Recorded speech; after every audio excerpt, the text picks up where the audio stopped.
Comment poser une porte de garage sectionnelle, niveau de difficulté 3 marteaux. Ce type de porte se contente d'un peu d'espace sous plafond lors de l'ouverture, souvent assurée par une motorisation. Une solution gain de place qui présente aussi des bonnes qualités d'isolation thermique. Veillez par ailleurs à bien vous conformer à la notice de montage de votre porte. Vous aurez besoin d'une porte de garage sectionnelle et de son kit de motorisation. Prévoyez aussi des chevilles et vis adaptées à la nature des murs et des cales. Munissez-vous d'un mètre, d'un crayon, d'un niveau à bulles, de serre-joints, de 2 longs tasseaux, d'une perceuse à percussion, d'un foret béton de diamètre 8 mm, d'un foret métal de diamètre 5 mm, d'une clé à cliquer avec ses douilles, d'un tournevis cruciforme, d'un tournevis plat ou d'une visseuse, de clés BTR, d'une pince coupante, d'une pince multiprise et d'un marteau. Prévoyez des gants de protection.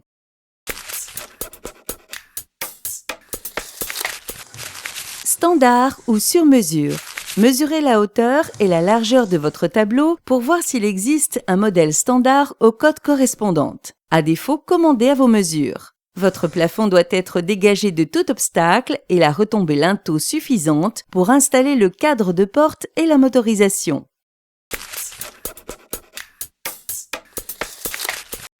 L'assemblage. Placez au sol les 2 rails de guidage verticaux et la traverse de linteau. Alignez bien les profils, puis assemblez-les et vissez les pattes de fixation. Positionnez les sabots sur chaque rail. La mise en place. Relevez le cadre et présentez-le contre le tableau. Bloquez provisoirement la traverse avec un serre-joint, puis positionnez-en un autre sur un des montants sans trop le serrer. Récupérez le serre-joint de la traverse, ajustez le pré-cadre à ras du tableau, puis maintenez-le. Vérifiez l'horizontalité de la traverse de linteau au niveau à bulles. Rattrapez un éventuel dénivelé en glissant une cale sous le montant concerné. Contrôlez ensuite chaque montant avec le niveau à bulles avant de le bloquer par serre-joint. Mesurez la distance entre les montants au niveau du linteau et vérifiez que l'écartement reste identique au niveau du sol. Vérifiez également les diagonales pour éviter les problèmes éventuels d'équerrage. La fixation du cadre. Pour le linteau, fixez-le en son centre et aux extrémités avec des chevilles adaptées à la nature du support. Engagez toutes les vis de fixation des rails verticaux et serrez. Pour celles situées derrière les ressorts, il suffit de les déclipser et d'installer les vis. Une fois fixés, retirez les serre-joints.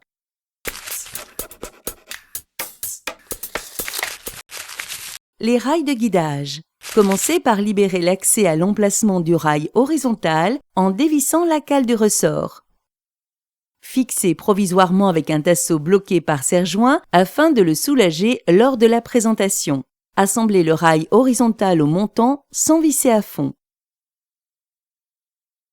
Vérifiez le niveau avant de serrer les vis. Le rail arrière. Équipez le rail arrière de ses supports et vissez-le, puis insérez-le dans les profilés horizontaux. Faites de même de l'autre côté. Serrez avec les vis. Les équerres de plafond. Engagez chaque équerre de plafond dans son support, puis contre le rail horizontal. Vissez-le sans serrer. Repérez les points de fixation au plafond. Percez, chevillez et fixez les équerres au plafond avec pour l'instant que les vis centrales. Ne les serrez pas à fond. Vous pouvez alors retirer les tasseaux de soutien. L'équerrage du cadre horizontal. Vérifiez le parfait équerrage du cadre horizontal ainsi que le niveau. Rajoutez une vis supplémentaire sur chaque équerre et serrez-les. Serrez aussi l'équerre sur le rail. Le panneau du bas. Placez sur les sabots les retardataires d'effraction.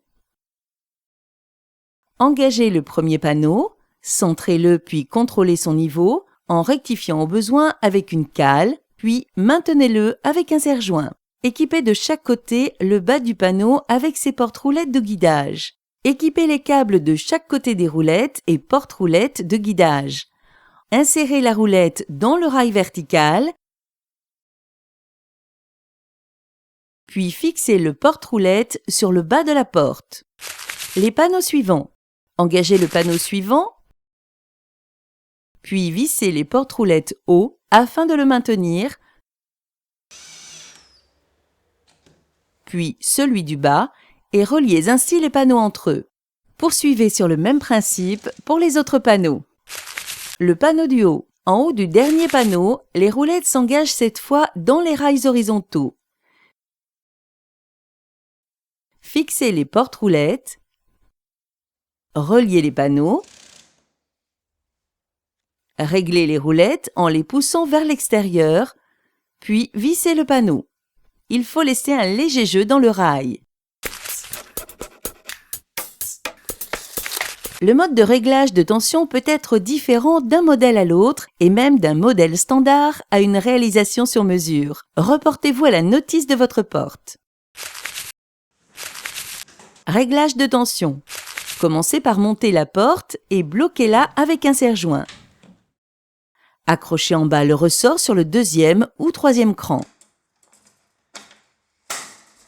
Faites ensuite descendre la porte jusqu'à venir à 1 mètre du sol. La porte doit alors rester en équilibre.